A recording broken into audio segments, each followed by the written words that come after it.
ഈ റമദാനിൽ ഹെൽത്തി ആയിട്ട് സ്നാക്ക് കഴിക്കാൻ ആഗ്രഹിക്കുന്നവരാണോ? എന്നാൽ അങ്ങോട്ട് വായോ. നമുക്കിന്നേ വളരെ ഹെൽത്തി ആയിട്ട് ഉന്നക്കായ എങ്ങനെയാണ് തയ്യാറാക്കുന്നത് നോക്കാം. ഇതിൽ നമ്മൾ പഞ്ചസാര ചേർക്കുന്നില്ല, ഓയിൽ ഫ്രൈ ചെയ്യുന്നില്ല, മാത്രമല്ല നെയ്യും ഇതിൽ നമ്മൾ ചേർക്കുന്നില്ല കേട്ടോ. അതുപോലെ ഹെൽത്തി ആയിട്ട് നമുക്ക് കഴിക്കാൻ പറ്റുന്ന ഒരു ഉന്നക്കായാണ്. എങ്ങനെയാണ് ചെയ്തെടുക്കുന്നത് നോക്കാം. ഞാനിവിടെ 3 നേന്ത്രപ്പഴം പുഴുങ്ങാൻ വേണ്ടിയിട്ട് വെച്ചിട്ടുണ്ട്. എന്നിട്ട് നമുക്ക് അതൊന്ന് അതിൽ നിന്ന് എടുത്തതിന് ശേഷം ഇതിൻ്റെ അകത്തുള്ള ആ നാരൊന്ന് മാറ്റിക്കളയണം കേട്ടോ. ഉരുട്ടിയെടുക്കുന്ന സമയത്തെ പൊട്ടിപ്പോവാതിരിക്കാൻ വേണ്ടിയിട്ടാണ് നമ്മൾ ഇതിൻ്റെ നാരൊക്കെ ഒന്ന് കളഞ്ഞെടുക്കുന്നത്. അതിനുശേഷം അത് നല്ല പോലെ നമ്മൾ ഉടച്ചെടുക്കുക കേട്ടോ. ഉടച്ച് ഒരു മാവ് പരുവത്തിൽ അങ്ങ് ആക്കിയെടുക്കണം. അതുപോലെ ഇതിൽ കട്ടകളൊന്നും ഇല്ല എന്ന് ഒന്ന് ഉറപ്പ് വരുത്തുക കേട്ടോ. അപ്പോൾ ഇത് റെഡി ആയിട്ടുണ്ട്. ഇനി നമുക്കിതിൻ്റെ ഫില്ലിംഗ് ഒന്ന് തയ്യാറാക്കണ്ടേ. അപ്പോൾ ഫില്ലിങ്ങിന് സാധാരണ എല്ലാവരും നെയ്യ് ഒഴിച്ചിട്ടാണ് ഫില്ലിംഗ് ഉണ്ടാക്കുന്നത്. പക്ഷെ നമ്മളിവിടെ ഡ്രൈ ആയിട്ടാണ് കേട്ടോ ഇത് ചെയ്തെടുക്കുന്നത്. ഞാനൊരു 1/4 കപ്പോളം ഡ്രൈ ഫ്രൂട്ട്സ് എടുത്തിട്ടുണ്ട്. അതിൽ ബദാമും അതുപോലെ മുന്തിരിയും കുറച്ച് കാഷ്യൂനട്ടും ഒക്കെ ഉണ്ട് കേട്ടോ. ഇഷ്ടമുള്ളതൊക്കെ നിങ്ങൾക്ക് ചേർത്ത് കൊടുക്കാം.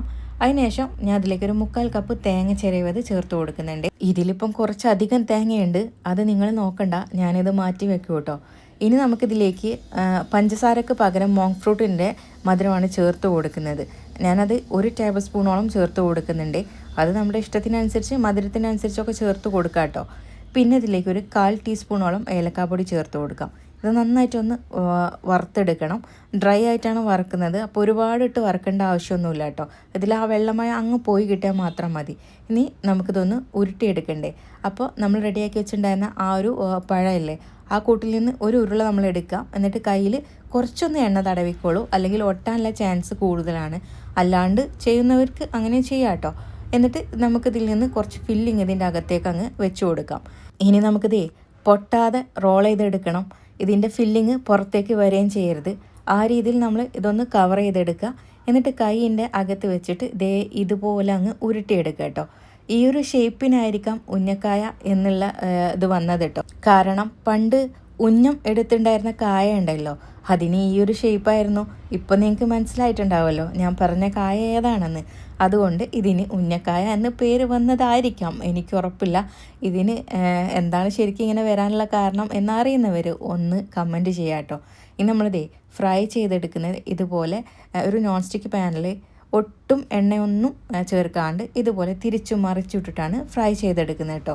അപ്പോൾ ആദ്യത്തെ തവണ നമ്മളിത് മറിച്ചെടുക്കുമ്പോൾ ഒന്ന് ശ്രദ്ധിക്കണമെന്ന് മാത്രം, പൊട്ടാണ്ട് മറിച്ചെടുക്കാനായിട്ട് ഒന്ന് ശ്രദ്ധിക്കണം. എന്നിട്ട് പിന്നെ എല്ലാ ഭാഗവും ഒന്ന് ആയി വന്നാൽ പിന്നെ നമുക്കിതുപോലെ അങ്ങ് തിരിച്ചിട്ട് കൊടുക്കാൻ ഈസി ആയിരിക്കും കേട്ടോ. ഇതിൻ്റെ എല്ലാ ഭാഗവും ഇതുപോലെ അങ്ങ് മുരിച്ചെടുത്താൽ മതി. തീയൊന്നും ശ്രദ്ധിച്ചോളൂ, കാരണം കരിഞ്ഞു പോകാനുള്ള ചാൻസ് കൂടുതലാണ്. എല്ലാ ഭാഗവും ഇതുപോലെ മുരിഞ്ഞ് വന്നാൽ നമുക്കിത് ചട്ടിയിൽ നിന്ന് മാറ്റാം കേട്ടോ. അപ്പം എങ്ങനെയുണ്ട്? ഇനി ഹെൽത്തി ആയിട്ട് ഉന്നക്കായ കഴിക്കണം എന്ന് തോന്നുന്നവർക്ക് ഇതുപോലെയും തയ്യാറാക്കാമല്ലോ. എണ്ണയിൽ വറുത്തെടുക്കാതെ നെയ്യോ പഞ്ചസാരയോ ചേർക്കാതെ നമ്മൾ ഉണ്ടാക്കിയെടുത്ത ഉന്നക്കായ എങ്ങനെയുണ്ടെന്ന് ഒന്ന് പറയണേ. ഇനി നിങ്ങൾക്ക് ഇതുപോലെ തയ്യാറാക്കണമെന്ന് ആഗ്രഹമുള്ളവർ ഈ വീഡിയോ സേവ് ചെയ്ത് വെച്ചോളൂ. എന്നിട്ട് ഒന്ന് തയ്യാറാക്കിയിട്ടേ അഭിപ്രായങ്ങൾ അറിയിച്ചോളൂ. പിന്നെ നമ്മൾ ഹെൽത്തി വേർഷനാണ് ഉണ്ടാക്കിയത്. അപ്പോൾ എപ്പോഴും ഓയിലിൽ ഡീപ്പ് ഫ്രൈ ചെയ്തെടുക്കുന്നതിൻ്റെ അത്ര ടേസ്റ്റ് നമ്മൾ പ്രതീക്ഷിക്കേണ്ട കേട്ടോ. കുറച്ചൊക്കെ ഒന്ന് കോംപ്രമൈസ് നമ്മൾ ചെയ്യണ്ടേ. വീഡിയോ ഇഷ്ടപ്പെട്ടാൽ ലൈക്ക് ചെയ്യാനും ഷെയർ ചെയ്യാനും ചാനൽ ഫോളോ ചെയ്യാനും മറക്കണ്ട കേട്ടോ. Thanks for watching.